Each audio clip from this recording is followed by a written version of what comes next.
Examination of the cranial nerves gives us a way to look at the brainstem, all the way from its most rostral extent to its most caudal extent. If we look at an enlarged model of the brainstem, we realize that there are actually two cranial nerves that are tracts of the brain that are just at the top of the brainstem, cranial nerves number 1 and 2. And then for the three main divisions of the brainstem, the midbrain, the pons, and the medulla, we can divide the cranial nerves into each one of these three sections. Cranial nerve number 3 and 4 are in the midbrain. Cranial nerves number 5 through 8 are in the pons, and 9 through 12 are in the medulla. So the cranial nerves can be divided into 2 for the midbrain, 4 for the pons, and 4 for the medulla. The second anatomical point that's important to remember is that for all the cranial nerves, except for one minor exception that we're not going to focus on, the clinical findings are on the same side as the involved cranial nerve in its nucleus. The last point that we need to keep in mind is that these cranial nerves again give us valuable Y levels on the vertical axis of where we may be in the brainstem. And that combined with long track findings, findings from those descending and ascending tracks, are powerful in localizing brainstem lesions or brainstem pathology. So let's look at these cranial nerves in a little bit more detail. Cranial nerve number 1.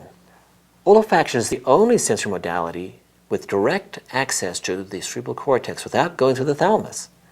The olfactory tracts project mainly to the uncus of the temporal lobe. Cranial nerve number 2. This cranial nerve has important localizing value because of its x-axis course from the eye to the occipital cortex. Lesions of this cranial nerve are identified by directly viewing the nerve head by using an ophthalmoscope, as well as by testing visual acuity and testing visual fields. The pattern of visual field deficit indicates whether an anatomical lesion is pre- or post-chiasmal, optic tract, optic radiation, or the calcarine cortex. Cranial nerve number 3 and 4. The third nerve in particular can give important anatomical localization because it exits the midbrain just medial to the cerebral peduncles. So compression of this area by a mass would give a third nerve palsy plus a contralateral hemiparesis. The third nerve controls eye adduction, medial rectus, elevation, superior rectus, depression, inferior rectus, elevation of the eyelid, the levator palpebrae superius, and parasympathetics of the pupil. A third nerve lesion would result in the eye being turned out and slightly down with ptosis and a mydriatic pupil. The fourth nerve supplies the superior oblique muscle, which is important in looking down and in towards the midline. A lesion of this nerve would cause the eye to be slightly up and out, and the patient will tilt their head toward the opposite shoulder to minimize the diplopia. Cranial nerves 5, 6, 7, and 8 are located in the pons and give us a view of this level of the brainstem. Cranial nerve 6. This cranial nerve innervates the lateral rectus for eye abduction, so a lesion of the sixth nerve would result in the eye being turned in. Remember that cranial nerves 3, 4, and 6 must work in concert for conjugate eye movements. If they don't work in concert, then diplopia results. The medial longitudinal fasciculus runs from the sixth nerve nucleus to the third nerve nucleus for conjugate eye movement. Eye movements are controlled by 4 major ocular motor gaze systems, which are tested for on the neurological examination. They are briefly outlined here. Number 1, saccadic eye movements. These are connections from the frontal gaze center to the pontine paramedian reticular formation. Saccadic eye movements are important for rapid eye movements to bring new objects that are desired to be viewed onto the fovea. Number 2, smooth pursuit movements. These are connections from the parieto occipital gaze center via the cerebellar and vestibular pathways. Smooth pursuit is important for eye movements to keep the moving image centered on the fovea. Number 3, vestibulo-ocular movements. These are connections from the vestibular system to the nuclei for motor movements. The vestibulo-ocular keeps the image steady on the fovea during head movements. Number 4, vergence. These are optic pathways to the oculomotor nuclei. Vergence movements are important to keep the image on the fovea, predominantly when the viewed object is moved near. The near triad consists of convergence, accommodation, and pupillary constriction. Cranial nerve number 5. The entry zone for this cranial nerve is at the mid-pons, with the motor and main sensory, for discriminatory touch, nucleus located at that same level. The axons for the descending tract of the fifth nerve, for pain and temperature, descend to the level of the upper cervical spinal cord before they synapse with neurons of the nucleus of the descending tract of the fifth nerve. Second-order neurons then cross over and ascend to the VPM of the thalamus. The motor portion of this nerve is examined by testing the masseter and the pterygoid muscles. The sensory portion of this nerve is tested with light touch and pinprick in the 3 sensory divisions of the nerve, the ophthalmic, maxillary, and the mandibular division. Cranial nerve number 7. This cranial nerve has a motor component for muscles of facial expression, parasympathetics for tear and salivary glands, and sensory for taste for the anterior 2/3 of the tongue.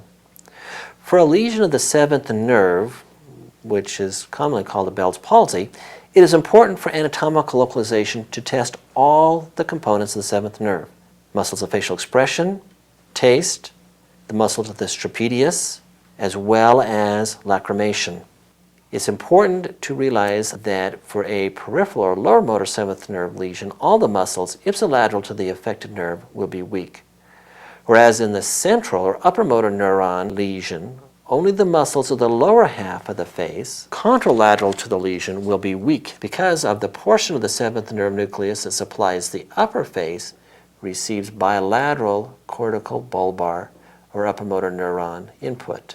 Cranial nerve number 8. This nerve is a sensory nerve with 2 major divisions, acoustic and vestibular. The acoustic division is tested by checking auditory acuity and with the Rene and Weber test. A neurologically caused unilateral hearing loss is almost always localized to the sensory organ, the spiral ganglion, nerve, or cochlear nucleus. There is such extensive bilateral projection from the cochlear nuclei to the auditory cortex that lesions above the cochlear nucleus seldom cause unilateral hearing loss. The vestibular division of this nerve is important for balance.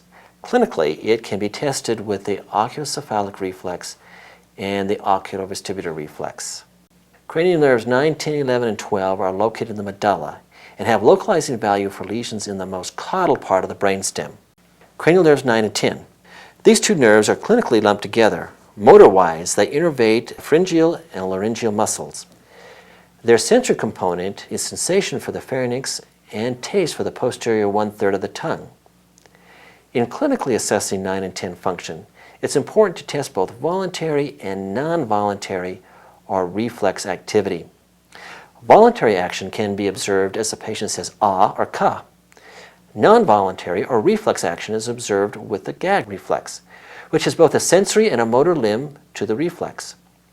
Patients with bilateral lower motor neuron lesions have both absent voluntary and reflex activity.